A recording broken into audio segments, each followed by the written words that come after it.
pelatihan basic anti-money laundering, dasar money laundering, dan regulasi AML.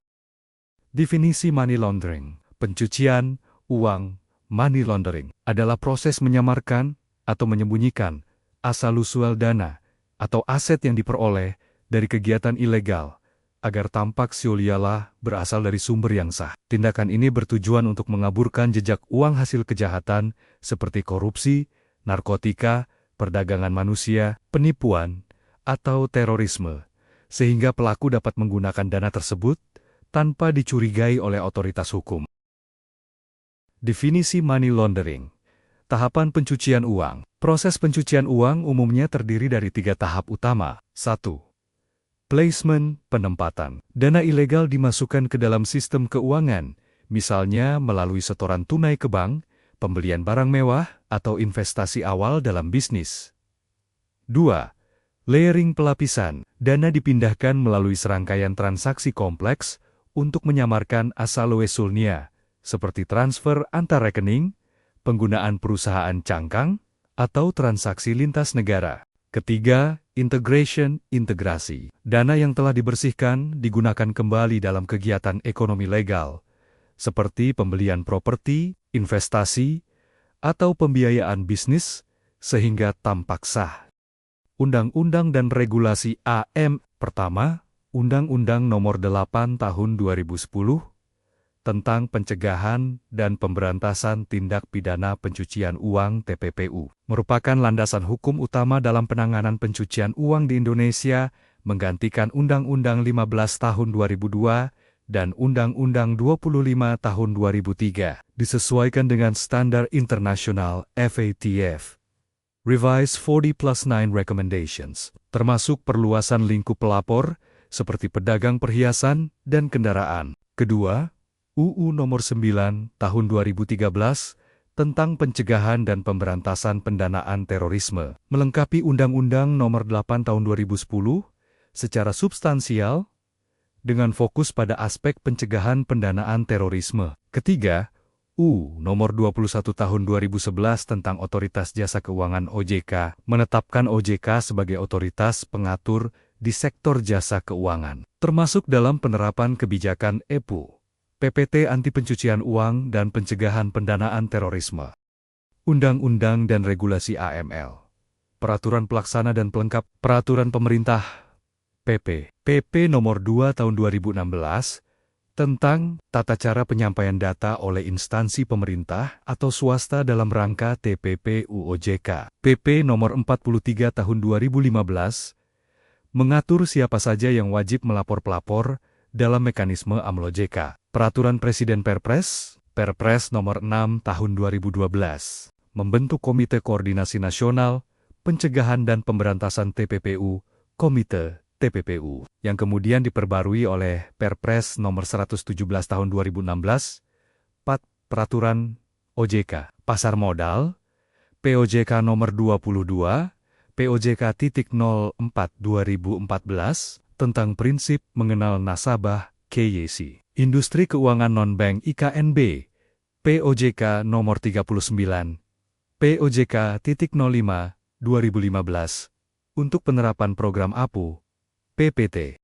Peraturan PPATK. Perka PPATK Nomor 1 Tahun 2021, tata cara pelaporan transaksi mencurigakan dan lainnya melalui aplikasi Gomel. Perka PPATK Nomor 11 Tahun 2021, Sistem Informasi Pendanaan Terorisme, lengkap dengan sanksi administratif. Perka PPATK Nomor 1 Tahun 2025, mencabut peraturan perihal kategori pengguna jasa yang berpotensi melakukan TPPU. Undang-Undang dan Regulasi AML. Peraturan Bank Indonesia BI, PBI Nomor 10 Tahun 2024. Aturan terbaru EPUPP, TPP-SPM, bagi pihak yang diawasi BI. Peraturan Anggota Dewan Gubernur BI Nomor 15 Tahun 2025, mengatur Customer Due Diligence CDD, pengawasan berbasis risiko, serta penerapan sanksi administratif denda harian, denda perlaporan, dan sebagainya. XT.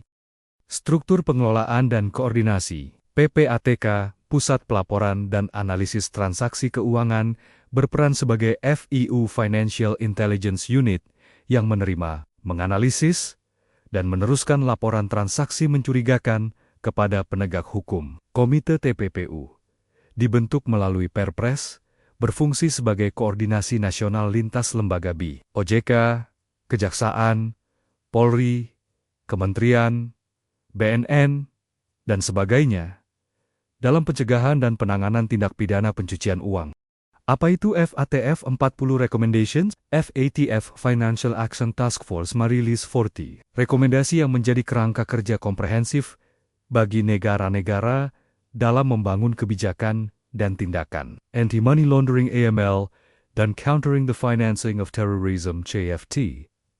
Yang efektif, rekomendasi ini mencakup mekanisme hukum, pengawasan institusional, pencegahan, transparansi, serta kerjasama internasional. Rekomendasi ini dibagi menjadi 7 area fokus utama: AML, CFT, Policies and Coordination, Money Laundering and Confiscation, Terrorist Financing and Financing of Proliferation, Preventive Measures, Transparency and Beneficial Ownership of Legal Persons and Arrangements, Powers and Responsibilities of Competent Authorities and Institutional Measures, International Cooperation. Apa itu FATF 40 Recommendations? Rincian per rekomendasi 1-40. 1. Assessing risks and applying a risk-based approach. 2. National cooperation and coordination. 3.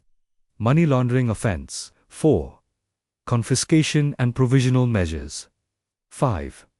Terrorist financing offense. 6-8. Targeted financial sanctions, issues related to non-profit organizations. 9-11. Institution-level measures. CDD record keeping. 12-16. Political exposure correspondent, banking, wire transfers, internal controls. 17-23. Additional preventive measures, DNFPP's designated non-financial businesses and professions. 24-25. Transparency, beneficial ownership. 26-32. Institutional powers, supervision, FIU, law enforcement. 33-34. Statistics, guidance, and feedback. 35-40. Sanctions, mutual legal assistance, and other international cooperation. CFATF, CFATF-KFIC. Apa itu FATF 40 Recommendations? Inti konsep dan implementasi. Risk-based approach RBA, negara dan lembaga keuangan harus menilai risiko dan menerapkan langkah mitigasi sesuai kebutuhan. Customer due diligence CDD dan beneficial ownership. Verifikasi identitas, serta transparansi pemilik manfaat dibutuhkan untuk mencegah penyalahgunaan struktur bisnis. Reporting suspicious transactions, lembaga keuangan wajib melaporkan transaksi mencurigakan kepada Financial Intelligence Unit FIU dengan prosedur yang sesuai. International cooperation, rekomendasi seperti mutual legal assistance, extradition, dan bentuk kerjasama lainnya mendorong penegakan hukum lintas batas. KYCCDDE, DEDD, and Risk-Based Approach. Know Your Customer KYC. KYC adalah prosedur dasar untuk mengenal dan memverifikasi identitas pelanggan sebelum memulai hubungan bisnis. Hal ini mencakup verifikasi dokumen identitas seperti paspor atau KTP, pemeriksaan terhadap daftar sanksi, serta identifikasi pemilik manfaat beneficial owner. Tujuannya mencegah penipuan, pencucian uang, dan pendanaan terorisme dengan memastikan pelanggan sah dan bukan dari sumber yang mencurigakan. Customer Due Diligence CDD. CDD adalah bagian dari rangkaian KYC dengan fokus pada identifikasi dan penilaian risiko pelanggan. Ini mencakup verifikasi identitas, pemahaman hubungan bisnis, dan monitoring terhadap pola transaksi. Definisi, mengidentifikasi, dan memverifikasi pelanggan, serta pemilik manfaat, memahami tujuan dan sifat hubungan bisnis, melakukan pemantauan berkelanjutan terhadap aktivitas transaksi. Contoh komponen CDD, mengidentifikasi dan memverifikasi pelanggan serta pemilik manfaat, memahami tujuan dan sifat hubungan bisnis, melakukan pemantauan berkelanjutan terhadap aktivitas transaksi. Perbedaan singkat, KIK CDDE. Proses KIK, cakupan utama verifikasi dan compliance dasar, dikhususkan untuk semua pelanggan. Proses CDD, cakupan utama identifikasi dan verifikasi lanjutan, dikhususkan untuk pelanggan low medium risk. Proses AD, cakupan utama investigasi mendalam dan monitoring lanjutan, dikhususkan untuk pelanggan high risk. Prinsip Risk-Based Approach. Apa itu Risk-Based Approach? Risk-Based Approach RBA adalah pendekatan compliance AML yang menyesuaikan tingkat pengawasan dan tindakan mitigasi terhadap risiko pencucian uang dan pendanaan terorisme berdasarkan penilaian risiko yang dilakukan secara kontekstual dan proporsional. Tujuannya adalah memastikan alokasi sumber daya yang efisien dan efektif, fokus pada area risiko tinggi dan lebih ringkas untuk risiko rendah. Pertama, identifikasi dan penilaian risiko, risk identification and assessment. Kenali dan evaluasi risiko dari berbagai sisi.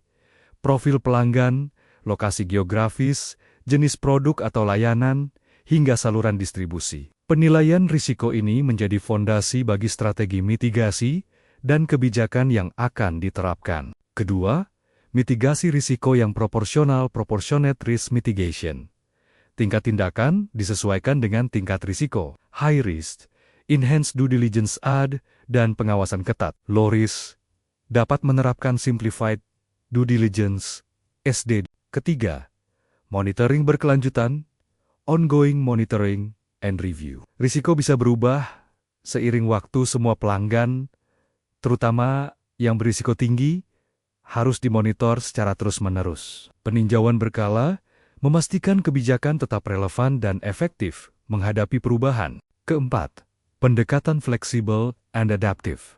Adaptive and flexible framework. Sistem compliance perlu fleksibel agar responsif terhadap perubahan regulasi dan emergent threats, seperti teknologi baru atau metode pencucian uang modern. Ringkasan dalam tabel red flags dan pelaporan SAR. Transaksi tidak biasa, unusual transaction patterns. Setoran atau penarikan besar yang tidak sesuai dengan profil nasabah. Lonjakan aktivitas mendadak atau intensitas tinggi pada akun yang sebelumnya tidak aktif. Penggunaan angka transaksi bulat atau struktur yang mencurigakan, structuring atau smurfing. Memecah jumlah besar menjadi beberapa transaksi kecil agar tidak terdeteksi atau dilaporkan. Asal dana tidak jelas. Nasabah tidak bisa menjelaskan atau tidak dapat memverifikasi sumber uangnya. Transfer ke atau dari wilayah berisiko tinggi. Transaksi ke negara dengan regulasi lemah, korupsi tinggi, atau jurisdiksi berisiko tinggi. Struktur perusahaan kompleks atau tidak transparan. Shell companies, trust, atau struktur kepemilikan yang sulit dilacak digunakan untuk menyembunyikan pemilik sejati. Keenam, sikap nasabah mencurigakan, enggan menyediakan informasi atau dokumentasi, perubahan detail kontak tanpa alasan jelas. Ketujuh, produk atau sektor berisiko tinggi, transaksi dalam bidang seperti real estate, kripto, logam mulia, atau permainan yang tidak sesuai profil nasabah. Kedelapan, penggunaan uang tunai besar secara tidak wajar. Setoran atau penarikan tunai dalam jumlah besar yang tidak konsisten dengan aktivitas bisnis nasabah. Kesembilan, perubahan pola transaksi secara drastis. Perubahan tiba-tiba dalam frekuensi, volume, atau jenis transaksi oleh akun sebelumnya stabil. Kesepuluh, pihak ketiga yang mencurigakan, transaksi melibatkan rekening atau entitas yang tidak berhubungan langsung dengan nasabah. Kesebelas, daftar sanksi, PEP, atau media negatif. Nasabah atau entitas termasuk dalam daftar sanksi. Merupakan PEP politically exposed person atau mendapat liputan negatif media. Prosedur pelaporan ke PPATK. Pertama, siapa yang wajib melaporkan? Penyedia jasa keuangan, seperti bank, perusahaan pembiayaan, asuransi, perantara keuangan, e-wallet, koperasi simpan pinjam, dan pengiriman uang. Penyedia barang dan atau jasa lain, seperti agen properti, dealer kendaraan bermotor, pedagang perhiasan atau logam mulia, dan balai lelang. Kedua, jenis laporan yang harus disampaikan. A. Transaksi keuangan mencurigakan dilaporkan sesegera mungkin, maksimal 3 hari kerja, setelah diketahui adanya indikasi mencurigakan. B. Transaksi tunai besar. Transaksi tunai kumulatif Rp500 juta dalam 1 hari kerja wajib dilaporkan paling lambat 14 hari kerja sejak tanggal transaksi. C. Transfer dana ke atau dari luar negeri. Laporan juga wajib diajukan dalam batas waktu 14 hari kerja sejak transaksi sesuai undang-undang dan regulasi PPATK. Ketiga, media pelaporan. Aplikasi Gomel. Penyedia jasa keuangan wajib menggunakan Perka PPATK nomor 1 tahun 2021 untuk pelaporan transaksi mencurigakan, tunai dan transfer luar negeri melalui Gamel. Profesi tertentu seperti agen properti, pedagang perhiasan, notaris, dan lain-lain memiliki panduan khusus dalam Perka PPATK nomor 3 tahun 2021 untuk pelaporan melalui Gamel. Penyedia barang atau jasa lain mengikuti ketentuan dalam Perka PPATK nomor 2 tahun 2021 untuk mengajukan laporan melalui Gomel. Keempat, prosedur internal di lembaga pelapor. Identifikasi transaksi mencurigakan oleh petugas frontliner atau back office. Laporkan segera kepada unit kepatuhan atau atasan. Verifikasi dan analisis. Unit internal melakukan investigasi lanjut untuk menentukan kelayakan pelaporan. Penetapan. Jika memang mencurigakan, disampaikan melalui Gamel sesuai kategori pelapor, penyedia jasa keuangan, profesi, atau penyedia barang atau jasa lain. Kelima, perlindungan dan kerahasiaan pelapor. Identitas pelapor dijamin rahasia oleh PPATK, tidak boleh dibocorkan dalam proses hukum. Pelapor diberikan perlindungan hukum dan tidak dapat dituntut atas pelaporan yang dilakukan secara baik dan benar. Budaya kepatuhan and internal controls. Pertama, penetapan nilai and code of conduct. Organisasi perlu memiliki kode etik atau standar perilaku tertulis yang jelas, mencakup nilai-nilai seperti integritas, transparansi, dan etika kerja. Ini menjadi acuan dalam setiap perilaku dan keputusan karyawan. Kedua, struktur organisasi dan akuntabilitas. Struktur perusahaan harus transparan dengan pembagian peran dan tanggung jawab yang jelas. Jabatan seperti AML Officer perlu independen, kompeten, dan memiliki sumber daya memadai untuk menjalankan tugasnya.